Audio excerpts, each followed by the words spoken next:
ఏదో ఒక పనులు చేసుకుంటూ ఇలాగే పనులు చేసుకుంటూ చదువుకుంటూ ఆయనలాగా మేము ఉండకూడదు అని ఎగ్జామ్స్ రాసి ఒక గవర్నమెంట్ ఉద్యోగాన్ని సంపాదించి ఎప్పుడైనా మంచి ఉద్యోగస్తుడు చదువుకున్న వాళ్ళు ఉంటేనే సమాజంలో గౌరవం అని నమ్మి మమ్మల్ని కేవలం వాళ్ళు పేరెంట్స్ ఎంత ఇబ్బంది పడుతున్నా కూడా మమ్మల్ని మాత్రం చాలా గొప్పగా చదివించుకున్నారు.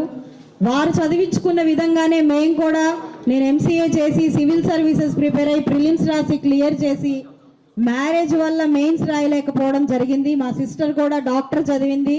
ఫ్రీ సీట్లు తెచ్చుకొనే చదువుకున్నాం. డబ్బులు కట్టే స్తోమత మా ఫ్యామిలీలో ఉండేది కాదు. ఫ్రీ సీట్లు తెచ్చుకుని సంపాదించి చదువుకున్నాం. తమ్ముడు కూడా డిగ్రీ చేసి ఉద్యోగం తెచ్చుకున్నాడు. ఇలాగా కష్టం మీద ఆధారపడి కష్టాన్నే నమ్ముకొని పైకి వచ్చిన వ్యక్తులం కాబట్టి ఇక్కడ కూర్చున్న ప్రతి ఒక్కరి కష్టం మాకు చాలా బాగా తెలుస్తూ ఉంది. రామచంద్ర కూడా చాలా తక్కువ స్థాయి నుంచి ఒక రైతు కుటుంబంలో నుంచి వచ్చిన వ్యక్తి. ఎప్పుడు నిజాయితీని తన శ్రమని మాత్రమే నమ్ముకుని పైకి ఎదిగిన వ్యక్తి. ఈరోజు ఈ పరిస్థితిలో ఉన్నాము అంటే ఎక్కడా కూడా ఎవరికి అన్యాయం చేసి కానివ్వండి, అవినీతి చేసి కానివ్వండి పైకి రాలేదు. కేవలం శ్రమని మాత్రమే నమ్ముకున్నాం.